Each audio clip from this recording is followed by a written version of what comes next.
말씀으로 돌아가 보겠습니다. 지난주에는 어디에 관해서 말씀 전했는지 기억하시죠? 지난주는 몇 장 봤어요? 16장. 계시록 16장. 16장의 내용은 뭐였습니까? 일곱 대접재앙. 예, 일곱 대접재앙. 일곱 대접재앙의 특징이 있었어요. 그 특징이 뭐냐면 첫 번째는 신속하게 이루어진다. 다른 인재앙, 나팔재앙은 2장, 3장, 나팔재앙은 거의 한 5장 정도 가는데 대접재앙은 한 장에 기록되어 있어가지고 처음 대접 쏟을 때부터 7 대접 때까지 한 장에 다 기록되어 있다. 빨리 신속하게 이루어지고 또한 뭐하고 비슷하다고요? 출애굽할 때에 10가지 재앙, 모세가 바로 왕한테 애굽 민족들한테 내렸던 그 10가지 재앙하고 비슷한 부분이 있었지만 이 대접 재앙은 훨씬 더 강력했다. 7 대접 재앙 이후에 출애굽 당시에 10가지 재앙 이후에 출애굽을 해갖고 가나안 땅으로 들어갔어요. 물론 이제 40년 동안 걸리긴 했지만, 이 대접 재앙 이후에 이제 재앙은 거의 끝이라고 봐야 돼요. 우리 인류를, 사람들을 향한 재앙은 거의 끝나는데, 그러면 이제 그 다음에는 완전한 하나님 나라로 입성하게 되는 과정이 머지않았다. 이 재앙, 인재앙, 나팔재앙, 대접재앙이 있는데 재앙을 통해 갖고 하나님께서 진짜로 원하는 건 뭐라고 했습니까? 그 어려움, 재앙, 환난, 고통 통해 가지고 마지막 때가 됐으니까 돌아오라고, 회개하라고, 그래서 천국 영생의 삶을 살라고 계속해서 기회를 주고 계신다라고 말씀 전했잖아요. 근데 재앙을 통해 가지고 깨닫고 돌아오면 다행인데 인간들은 바로 왕이 마음이 강팍했던 것 같이 우리 인간들도 말세가 되고 종말의 때가 돼가니까 마음이 다 강팍해 가지고 별로 돌아오질 않아. 이게 가장 큰 문제죠. 그 부분이 이제 16장까지 기록되어 있고요. 오늘은 17장인데 이제 17장이기 때문에 요한계시록은 몇 장까지 기록이 되어 있어요? 요한계시록 몇 장까지 되어 있어요? 22장까지 있거든요. 그러면 이제 완전 종방구예요. 그래서 오늘 17장은 음녀를 심판하는 내용이고요. 18장은 바벨론, 영적 바벨론을 또 심판하는 내용이고, 그래서 19장에는 어린 양의 혼인잔치가 있어요. 그리고 20장에는 천년 왕국이 이루어집니다. 그리고 21장에서는 새하늘과 새 땅, 새 예루살렘 성에 관한 말씀이 있고, 마지막 22장에는 하나님 나라의 완성. 그렇게 해서 성경이 끝나는 거예요. 성경책은 66권으로 되어 있다고 했는데 그 마지막 66권이 끝나는 거예요. 그러니까 이 17장도 거의 마지막 부분이라고 보면 되는데, 그동안에 인재앙, 나팔재앙, 대접재앙은 일반 국민들에게 돌아오라고 하는 하나님의 메시지라고 말씀드렸잖아요. 그래서 돌아오면 복이고 돌아오지 않으면 멸망이고 화라고 얘기했습니다. 그래서 이 17장 부분은 이 큰 음녀, 1절에도 나오는데 무리에 앉은 큰 음녀가 받을 심판을 내게 보이리라. 이 큰 음녀가 누구냐? 의견들이 사실 엄청 분분해요. 조금 계시록에서 조금 어려운 장이 17장이기도 해요. 그래서 간단하게 말씀드리면 이 큰 음녀는 뒤에도 나옵니다. 그 음녀가 누구인지에 관해서 확실하게는 기록은 안 되어 있지만 5절에 보면 그 이마에 이름이 기록되었으니 비밀이라 큰 바벨론이라 땅의 음녀들과 가정한 것들이 비밀이라 하였더라. 예. 5절에도 7절에도 약간의 비밀스러운 부분이 기록이 되어 있기 때문에 이 큰 음녀가 과연 누구냐 이거에 관해서 계속 학자들마다 목사들마다 해석이 달라. 예. 그래서 그 부분은 나중에 계속 말씀 보면서 말씀드리도록 하겠습니다. 1절에 보면 또 7 대중을 가진 7 천사 중 하나가 와서 내게 말하여 가로되 이리 오라. 많은 물 위에 앉은 큰 음녀의 받을 심판을 내게 보이리라. 예. 7 대적 마지막 재앙 때에 그 담당했던 천사, 그 천사 중에 하나가 다시 사도 요한한테 그 큰 음녀에 관한 심판에 관한 얘기를 해주겠다. 그러니까 7 대적을 담당했던 천사가 다시 또 음녀에 관한 심판을 보여주겠다라고 말씀하고 있는 것은 하나님의 징계가 계속 이어지고 지속된다 이렇게 보시면 돼요. 그래서 이 3가지 재앙은 일반 성도들의 국민들에 관한 메시지라고 볼 수 있는데 이 큰 음녀는 지도층, 나라, 악한 인간들의 이끌어가는 리더나 수뇌부라고 보시면 돼요. 적 그리스도나 하나님의 백성들을 괴롭히는 수뇌부, 이것들을 징계하고 처리를 해야 될 거 아니에요. 그래서 다음 장 18장에서는 바벨론에 관한 심판이 나오거든요. 이 바벨론은 사단, 용, 귀신, 그러니까 영적인 악한 존재들을 마지막에 심판하시거든요. 그래서 하나님 나라가 제대로 서려면 죄와 악 그리고 적 그리스도의 큰 음료, 이 하나님의 백성들, 인류를 괴롭히고 악으로 몰아갔던 그 인간들을 이끌고 있는 수뇌부를 먼저 쳐야 되잖아요. 지금 이란하고 이스라엘하고 전쟁 중에 그쪽 이란 하마스의 제일 지도자 걔를 이스라엘에서 죽여버렸잖아요. 그러니까 이란에서 난리가 났잖아. 이 수뇌부를 없애버려야 돼. 그러면 그 조직이 와야 되잖아요. 북한의 김정은이를 없애버려야 돼. 그래야 좀 조용해질 것 같지 않아요? 통일도 되고. 푸틴을 없애버려야 러시아하고 우크라이나 전쟁이 종식이 되고 평화가 오지 않겠어요? 그러니까 큰 음료는 하나님의 백성들을 악으로 몰아가고 괴롭히는 존재의 수뇌부라고 보시면 돼요. 그 조직이 이제 어떤 조직인지에 관해서는 뒤에 또 나오지만, 그러니까 많은 물은 5절에 보면요,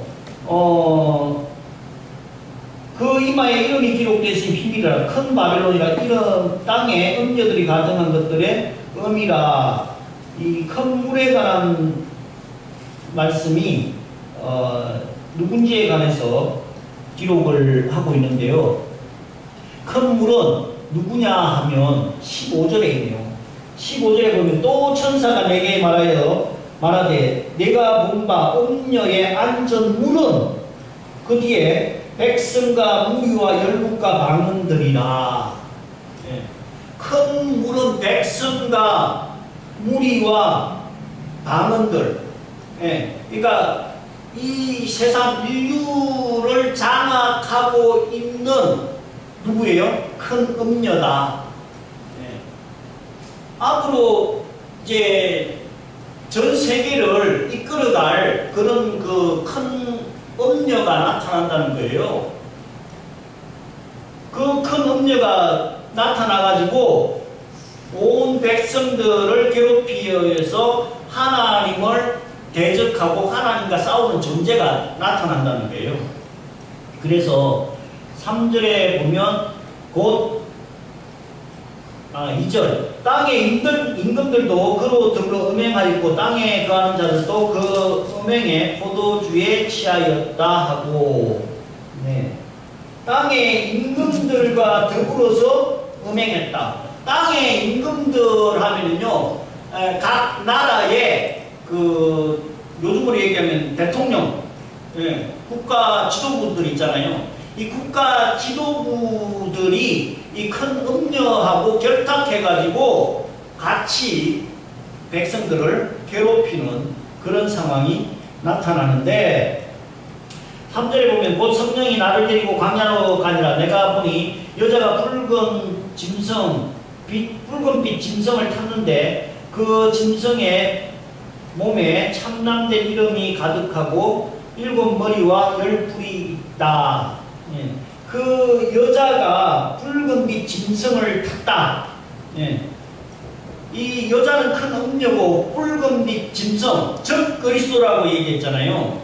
그러니까 이 마지막 때에 나타날 큰 음녀하고 즉 그리스도가 서로 힘을 합쳐가지고 결탁을 했다는 거예요. 마지막 때가 되면 이 큰 음녀 이 부분을 누구냐라고 그 유튜브를 들어보면 대부분의 목사들은 교황, 바티칸, 예, 캐톨릭의 수장들이다. 그러니까 음녀라고 하면 비슷한 말이 뭐냐면요, 음행하고 간음이 있어요. 그러니까 여기서 얘기하고 있는 음녀는 하나님을 믿는다 하면서 다른 신을 섬기는 존재. 예. 그러니까 난 하나님 잘 믿어, 교회 다녀. 예. 그러면서 실제로는 다른 신, 돈과 권력과 우상을 섬기고 속게 만들잖아요. 권력이나 돈을 섬긴다는 것은 별로 사람들이 인정을 안 하거든요. 그게 우상이라고 별로 인정을 안 해. 그러면서 하나님을 이용해가지고 하나님 자리를 차지하고 하나님 장사를 하는 인간들이 있어요. 이게 큰 음녀라는 얘기예요. 그러니까 남편이 있으면서 다른 남자를 만나. 이게 음녀잖아요. 간음이잖아요. 음행이잖아요. 그래서 지금 바티칸이나 교황을 큰 음녀라고 이야기하는 게 일맥상통하고 일관이 있다는 이유는, 일리가 있다는 이유는 뭐냐면은 바티칸 캐톨릭 보세요. 하나님 섬긴다고 하잖아. 네. 그러면서 그 하나님 자리에 누가 올라가 있어요? 교황이 올라가 있다니까. 네. 그래서 하나님을 믿지 못하게 하는 존재, 거짓과 속임수로 이단에 속한 존재가 큰 음녀다라고 보시면 거의 맞지 않을까 생각이 됩니다. 그래서 그 큰 음녀는 3절에 보면 짐승과 결탁해가지고 몸에 하나님을 욕되게 하는 이름들로 가득하고 7머리와 10뿔이 있다. 7머리와 10뿔은 뒤에도 나오지만 힘과 권력을 이야기하고 있고, 나중에 그 10뿔은 열왕이 되죠. 그래서 이 음녀는 4절에 보면 그 여자는 자줏빛과 붉은빛 옷을 입고 금과 보석과 진주로 꾸미고 손에 금잔을 가졌는데 가증한 물건과 그의 음행에 들어온 것들이 그 잔에 가득하다. 네. 어떤 목사님은 이 자줏빛과 붉은빛 옷 누가 입어요? TV에서 봤을 텐데 자줏빛 옷과 붉은 옷 누가 입을까요? 교황이 입는 옷이 자줏빛 붉은 옷을 입어요. 이 자줏빛 붉은 옷은 뭘 상징하느냐 하면 원래는 예수님께서 입었던 그 홍포 있잖아요. 십자가 지시기 전에 매를 너무 맞아가지고 그 흰옷이 붉은 옷으로 피로 물들었잖아요. 그래서 그 예수님이 입었던 옷을 상징하는데 이 옷을 누가 입고 있냐면 교황이 입고 있어요. 예. 내가 그 예수다. 그런 의미일 수도 있어요. 그러면서 이 자줏빛하고 붉은색은 옛날에는 염색 기술이 딸려가지고 자줏빛하고 붉은색은 색깔 내기가 아주 어려웠어요. 예. 이 자두장사 사도 바울이 만난 여자 누구예요? 루디아. 예. 루디아가 빌립보 성에서 만나가지고 자줏빛 옷장사 했잖아. 그때는 이 고관 대작 왕들이 입던 옷이 자줏빛 붉은 옷이었거든요. 예. 근데 예수님은 인류를 위해서 피를 흘려가지고 옷이 붉게 됐는데 지들은 그 예수님 흉내 내느라고 자줏빛 붉은 옷을 입고 그 자리를 차지하고 있다는 얘기예요. 그러면서 금잔을 들고 거기에 온갖 보석과 진주로 꾸미고 가증한 것들로 가득했다. 어느 조직이든 커지게 되면 그 안에 들어가서 보면 정말 가증한 것들, 썩은 냄새가 펄펄 나는 그런 조직들이 너무너무 많죠. 이 지금 교황청도 이에 못지 않다라고 보면 될 것 같아요. 앞으로는 이제 더 심해질 겁니다. 뒤에 나오겠지만. 그래서 금은 보석으로 차지하고 그 금잔을 가지고 하나님의 피의 잔을 마신다. 6절에 보면 또 내가 보니 이 여자가 성도들의 피와 예수의 증인들의 피에 취한지라. 내가 그 여자를 보고 기이 여기고 크게 기이 여기니. 왜 이상하게 여겼을까요? 그 순교자들의 피, 예수 그리스도의 증인들의 피, 성도들의 피를 잔에 먹고 마셨다. 누가? 아니, 캐톨릭 하면 예수님 믿는다고 하잖아요. 그런데 오히려 예수님 믿는 사람들의 피를 흘리고 핍박했다는 거예요. 내 편인 줄 알았는데 자기 편을 죽인다? 이게 이상하잖아요. 기이하고 이상한 일이잖아요. 이상하게 여겼다는 거예요. 네. 그래서 7절에 보니까 천사가 이르되 왜 기이 여기느냐? 내가 여자와 그 탄 바 7머리와 10뿔을 가진 짐승의 비밀을 내게 이르겠다. 이상하게 생각하지 마라. 네. 중세의 십자군 전쟁을 통해 가지고 마녀 사냥을 비롯해 가지고 엄청난 그 하나님의 백성들을 하나님 잘 섬기겠다라는 명분으로 수천만을 죽였다니까. 이 이상한 일 아니겠어요? 여기 지금 몇 명 안 되지만 있는데 제가 왜 신앙생활 똑바로 안 해? 그러면서 죽여.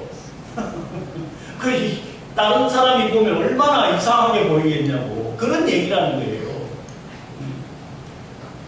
그래서 그 이상하게 여기지 마라. 8절에 보면 내가 본 짐승은 전에 있었다가 지금은 없으나 장차 무중생으로부터 올라와 멸망으로 들어갈 자니 땅에 거하는 자들로 창세 이후로 생명책에 기록되지 못한 자들이 이전에 있었다가 지금은 없으나 장차 나올 짐승을 보고 기이 여기리라. 옛날부터 그 악한 사단은 이겨가지고 있었는데 무주갱으로부터 올라와가지고 생명책에 기록되지 못한 그 자들이 하나님의 일을 방해할 거다 이 얘기예요. 그러니까 이상한 일이 아니다. 당연한 거다. 이렇게 보면 된다는 거예요. 9절에 지혜 있는 뜻이 여기 있으니 그 일곱 머리는 여자가 앉은 일곱 산이다. 그러니까 일곱 머리는 일곱 산인데 이 산은 그냥 한 나라, 국가라고 보시면 됩니다. 그러면서 10절에 또 일곱 왕이라 다섯은 망하였고 하나는 있고 다른 이는 아직 이르지 아니하였으나 이르면 반드시 잠깐 동안 계속하리라. 네. 이 부분을 조금 해석하는 것이 다를 수 있는 부분이 있는데 일곱 왕이 있었는데 다섯은 망하였고 그 다섯은 누구일까요? 그러니까 그동안에 이 큰 엄녀가 일곱이 있을 건데 다섯은 이미 망했다. 그 다섯이 누구냐면요. 고대 5대 제국이 누구예요? 아수르. 북이스라엘을 멸망시킨 나라잖아요. 아수르 제국이죠. 그 다음에 메대. 그 다음에 바벨론 제국 잘 알잖아요. 남유다를 망하게 했던 나라. 네, 바벨론. 그리고 화사, 페르시아. 그리고 로마 제국. 이게 고대 5대 제국이거든요. 그러니까 일곱 중에서 다섯은 벌써 다섯은 망하였다. 네. 지금 아수르, 메데, 바벨론, 파사, 로마 다 망했죠. 근데 여기서 보면 하나는 있다. 하나는 아직 있대. 5대 제국 중에 하나가 아직 남아있어요. 누구예요? 로마는 아직도 남아있어요. 이태리 로마. 그 로마는 아직도 남아있다는 거예요. 5대 제국 다섯은 망했는데도 로마는 아직 남아있다. 그 얘기예요. 그리고 다른 하나는 아직 이르지 아니하였으나 이르면 반드시 잠깐 동안 계속하리라. 하나가 다시 이르지 않았는데 나타날 거다. 이 요한계시록이 쓰여진 때가 언제예요? 지금으로부터 한 2000년 전이거든요. 사도 요한이 요한계시록을 쓴 건 2000년 전이에요. 이 하나가 누구냐 하면 바로 미국이라는 거예요. 미국은 언제, 지금 역사가 얼마나 됐어요? 400~500년밖에 안 됐어요. 그러니까 사도 요한 입장에서 보면 하나가 나올 건데 그 나라는 아직은 이르지 아니했다. 2000년 전에 이르지 아니했지만 지금 우리는 2000년 후에 지금 보고 있기 때문에 벌써 하나가 나타났다는 거예요. 그래서 그 권력이 계속 잠깐 동안 계속될 거다 이 얘기를 하고 있는 거예요. 그리고 11절 전에 있었다가 지금 없어진 짐승은 8째 왕이니 7 중에 속한 자라 저가 멸망으로 들어갈 거다. 네. 전에 있었다가 지금은 없어진 짐승 8번째 왕이라는 거예요. 지금 5번째 왕은 아까 이야기했죠. 6번째는 누구라고 했어요? 미국이라고 했잖아요. 그럼 7번째, 8번째 왕이 남아있어야 되거든요. 근데 7번째, 8번째는 전에는 있었지만 지금은 없어진 짐승. 그게 누구냐? 그래서 이 로만 가톨릭 교황이 그 1700년대 나폴레옹이 프랑스를 장악해가지고 통치할 때에 이 교황청에 그 잘못된 것들을, 비리들을 워낙에 이 중세시대에 타락한 그 바티칸, 교황, 아예 제도 자체를 없애버렸어요. 그리고 교황청의 재산을 전부 몰수를 해버렸어요. 아예 없애버렸다니까? 그러니까 없어졌다가 다시 부활한다니까요. 이 말씀이 너무 잘 맞지 않아요? 네, 놀랍지 않나요? 그래서 7번째가 그 교황청이 되고 다시 없어졌다가 다시 살아나기 때문에 8번째 왕까지 교황청이 이 7번째, 8번째 왕이라는 거예요. 그래서 이 7번째, 8번째 왕이 12절에 보면 내가 보던 열 뿔은 열 왕이니 아직 나라를 얻지 못하였으나 다만 짐승과 더불어 임금처럼 권세를 일시 동안 받으리라. 이제 열 뿔이 나타나는데 이 열 뿔은 열 왕이다. 근데 나라를 얻지 못했대요. 이게 누굴까요? 네. 지금 그 수년 전에 아직까지는 잘 모르지만 여러분들이 모를 수 있는데 유엔 기후연합이라는 단체가 만들어졌어요. 이 유엔 기후연합의 나라가 몇 나라냐면은 그 큰 나라 10나라가 아예 단체를 만들어가지고 기후가 이렇게 자꾸 이상 기온이 나타나니까 기후를 조절해야 된다 해가지고 10나라가 지금 합쳐가지고 단체를 만들어놨어. 근데 아직 나라는 얻지 못했다고 돼 있잖아요. 그러면서 이 10왕하고 누구랑 힘을 합치느냐 하면 적그리스도 음녀하고 힘을 합치는 내용이 13절에 나와 있죠. 저가 한 뜻을 가지고 자기의 능력과 권세를 짐승에게 줬다. 이 세계 유엔 기후연합이라는 단체가 짐승에게 힘을 준다는 거예요. 그래서 14절 저가 어린 양으로 더불어 싸우려니와 어린 양은 만주에 주시오 만왕의 왕이심으로 저희를 이기실 터이요 그와 함께 있는 자들 곧 부르심을 입고 빼내심을 얻고 진실한 자들은 이기리로다. 예, 어린 양과 더불어 전쟁을 한다는 거예요. 싸운다는 거예요. 마지막 때에. 그렇게 해서 15절 또 천사가 내게 말하되 내가 본바 음녀의 안전 물은 백성과 무리와 열국 아까 말씀드렸죠. 그 무리 누군지에 관해서 온 백성과 무리라고는 열국이라고 말씀하고 있어요. 16절 내가 본바 이 별뿔과 짐승이 음녀를 미워하여 망하게 하고 벌거벗게 하고 그 살을 먹고 불로 아주 사르리라.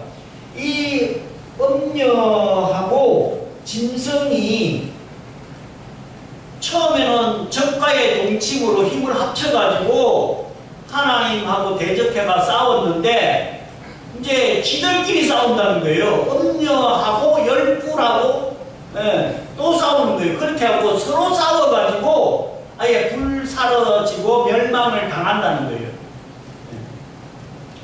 그래서 벌거벗은 상태가 돼서 불로 완전히 살이 살랐을 거다. 17절 하나님이 자기 뜻으로 할 마음을 저희에게 주사 한 뜻을 이루게 하시고 저희 나라를 그 짐승에게 주게 하시되 하나님 말씀이 응하기까지 하십니다. 그래 니들끼리 싸워가지고 싸워봐라. 그 마음을 하나님께서 그 뜻을 그 음녀한테 줬다 이 말씀이에요. 마지막 18절 또 내가 본 바 여자는 땅의 임금들을 다스리는 권세를 가졌더라. 임금들을 다스리는 큰 성읍이라 하더라. 그러니까 이 여자 음녀는 땅의 임금들을 다스리는 큰 성. 음녀가 누구냐?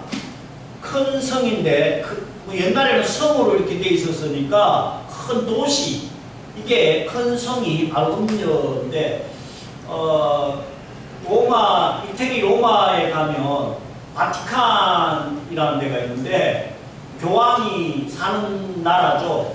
한 8만 평 정도 되는 조그마한 공간이에요. 그게 한 국가로 인정을 해주거든요. 거기 가본 적 있는 분 있어요? 오, 가셨군요. 대단해요. 거기 입구에 그 바깥에 입구를 뭘로 쌓아놨어요? 어마어마한 돌로 해가지고 큰 성으로 만들어져 있잖아요. 예.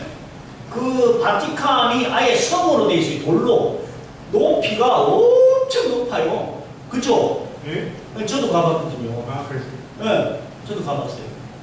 그래서 이 바티칸이 큰 성으로 되어 있는데 그 성이 내가 본 바 여자는 땅의 임금들을 다스리는 땅의 임금들, 땅의 나라들을 다스리는 큰 성인데 지금 바티칸 교황이 앞으로 권력을 차지해가지고 세상에 그 대통령들 있잖아요.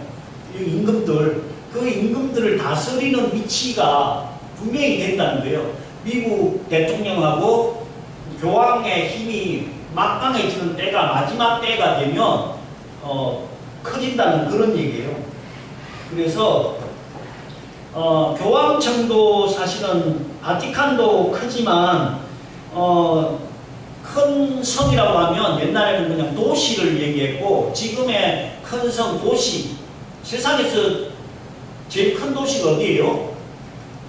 네, 미국 뉴욕이죠. 뉴욕. 제일 큰 성 아닐까요? 인구가 많지 않나? 중국 작은 성? 인도.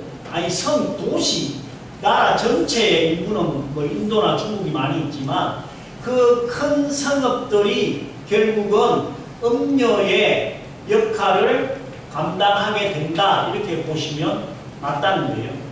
그러면서 그 큰 성읍은 나라도 이야기하지만 큰 게 문제야. 항상 교회도 큰 게 문제예요. 교회도 큰 거. 큰 교회가 되면 저희 교수님이 옛날에 말씀하시기를 교인이 10,000명이 넘으면 그 담임 목사는 무조건 왕이 된대. 자기가 왕 안 하고 싶어도 왕이 된대. 그럴 것 같아요. 그럴 것 같아. 저는 이 말씀 보면서 야, 우리 교회는 너무 작아서 다행이다. 제가 교인이 한 100명만 넘어가도 얼마나 오만방자해지고 교만해질까 그런 생각을 해봤어요. 네. 근데 1000명만 넘어도요, 이번에 수련회 왔다가 갔지만 1000명 넘는 교회는요 담임 목사가 와보지도 않아.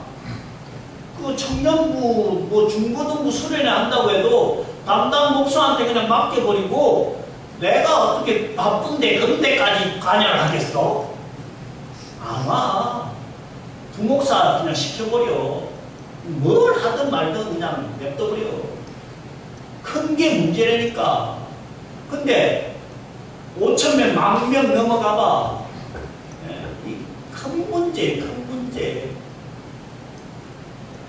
결국 마지막 때에 이 음녀, 큰 음녀는 누구냐? 큰 성이고 큰 교회, 잘못된 목회자들, 이게 적 그리스도 역할을 하게 되고 하나님 일을 방해하게 된다는 말씀이에요. 말씀 정리해보면 하나님은 마지막 때가 되면 큰 음녀, 짐승, 큰 성, 바벨론, 악의 수레부들 반드시 징계하고 멸망시켜서 이 땅에 죄와 악을 없애시고 하나님 나라를 완성해 가신다는 거예요.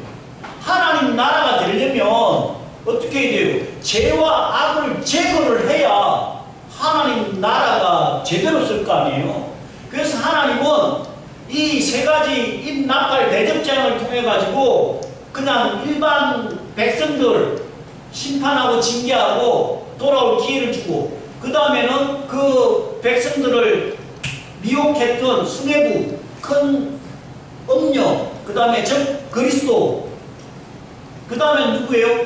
18장 다음 장에 나오는 영적 바벨론을 심판해서 완전하게 악을 제거해서 하나님 나라를 완성해가는 절차를 밟고 계신다라고 보시면 돼요. 그래서 이제 그 마지막 때가 거의 다 왔다니까.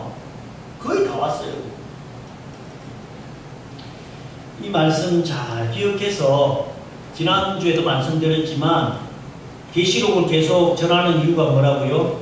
마지막 때의 상황을 알고 바로 알고 그래서 바로 믿고 재림한 예수님 맞이할 수 있는 바른 신앙을 갖고 하나님을 준비하자, 예수님의 재림을 준비하자는 의미로 계속 말씀 전하고 있습니다. 이 말씀 잘 기억해서 하나님 뜻대로 살아서 하나님을 기쁨으로 맞이할 수 있는 저와 여러분 되시기를 예수 그리스도로 간절히 축원드립니다. 기도하겠습니다. 주님 감사합니다. 아버지 하나님, 오늘 요한계시록 17장의 말씀을 통하여서 큰 음녀가 누구인지, 또한 마지막 때에 우리가 어떻게 살아야 되는지에 관해서 말씀 주셨사오니 이 말씀 잘 기억해서 아버지 하나님의 거룩한 뜻대로 살아서 아버지 하나님 다시 오시는 그날에 기쁨으로 맞이하는 우리 마란다 살롬의 근속들 삼아 주시옵기를 간절히 바라고 원하오며 우리 주 예수 그리스도로 감사하며 기도를 드립니다. 아멘.